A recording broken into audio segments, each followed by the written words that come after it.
morning, YouTube. Good morning, everybody. I just wanted to come on here really quick to, if I can give some advice about the box truck game, something that I wish I knew before I got started. A few things, but something that's messing me up as of right now was so when I got into the before I got into the box truck game, I did a whole bunch of research, went on YouTube, found a whole bunch of gurus and all of those things, trying to take this, take that to form my own idea, my own thoughts of the business. And I learned a lot. I learned a lot about the ins and outs of it. Some good things, some things that really didn't make sense to me. Obviously, until I got into a truck. I started this business not too long ago. I believe I actually got into the truck on May 28th. Was my first day that I actually got my first load, which was pretty exciting. I left from Nevada and I drove all the way to California for a load, to drop off a load, which was pretty cool. But anyway, something that I wish I learned before was dispatchers. You don't need dispatchers, and it is true, you really don't need them. It is good to have them. Why? Because once you're starting off, your main focus is, okay, the load, right? Once you have that first load, they can actually be looking for another load for you, whether it's a partial, whether it's a dedicated, which obviously dedicated just means that you're not supposed to have any other load. I believe any other load within the truck. But yeah, that's basically the point of the dispatcher. They can actually reach out to different brokers if they have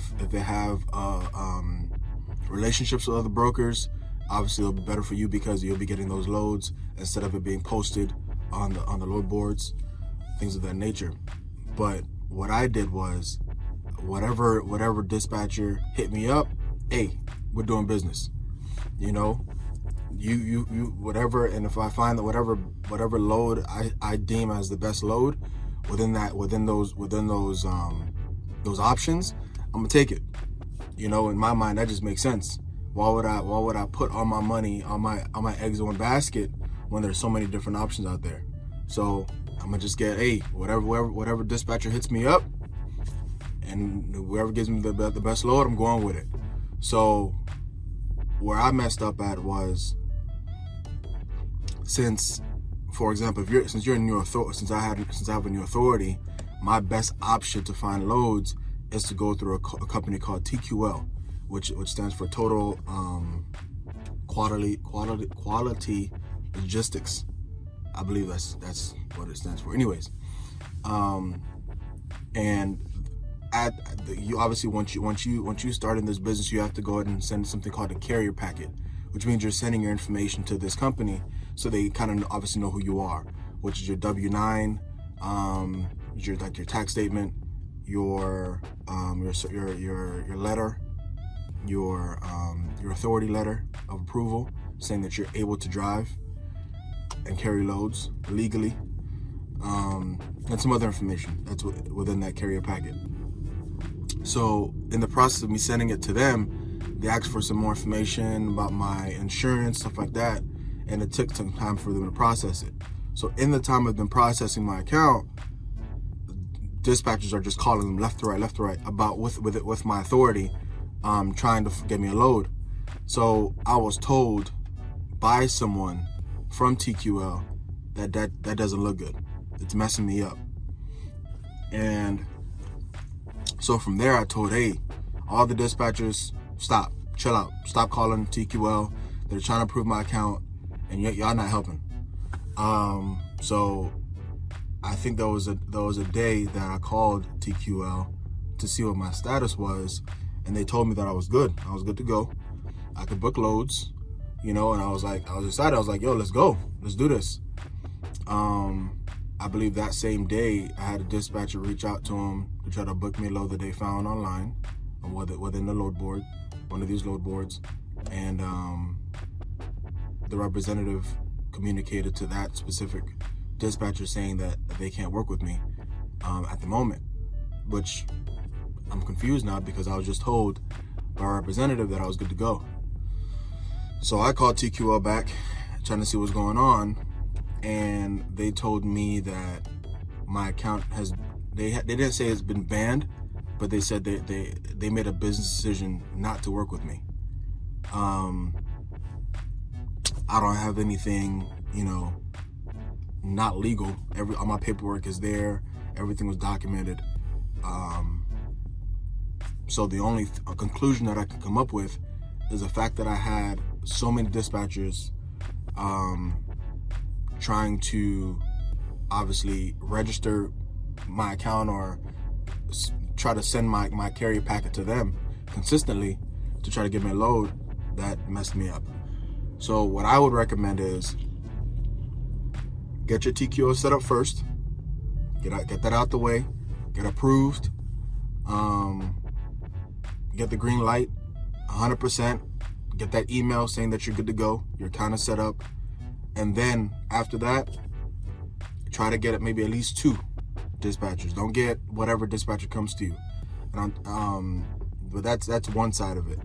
Another mistake that I made was dispatcher rates.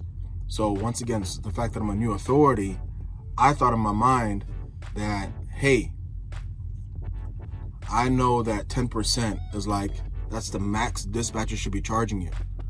But I thought since I found a dispatcher that, I can use their authority, which is part of the business. If your authority obviously is brand new, you can lease on to someone else's authority that obviously is aged a little bit more, which can obviously get you more opportunity, more loads, etc., etc. So that's what I did. So their fee was, I believe, 6% per load, and they tacked on, I believe, an extra 10%. So I'm sorry, let's switch it over. Their fee was 10%, and they're being charged by their factoring company 6%. So they charged me 16% to be able to book a load with them. So I'm like, hey, you know what? I'm new in the game. I'm trying to get my feet wet. I'm trying to get, good loads here. I'm trying to move this truck because I understand from the jump, if this truck isn't moving, I'm not making no money. Excuse me. So I was like, all right, cool, bet, let's do it. This dude, I believe this dispatcher found me about 5 loads, 5 loads, I believe, thus far. Made good money. I made good money. But the issue is I calculated all my fees throughout the whole week, and it's just been killing me. I'm looking at, I'm calculating, and it's just not for my benefit. So what I recommend you do, find a dispatcher, a good dispatcher, which means that they have some skin in the game, as far as, hey, if you make money, I make money. The amount of money you make, it depends on how much money I make. Because with that level of dependency, it allows the dispatcher to work harder for you. Because they're charging me 16%, they're making good money regardless. They at the gate. If they're charging me 7%, 8%, 9% per load, then it's way different. You know what I'm saying? So,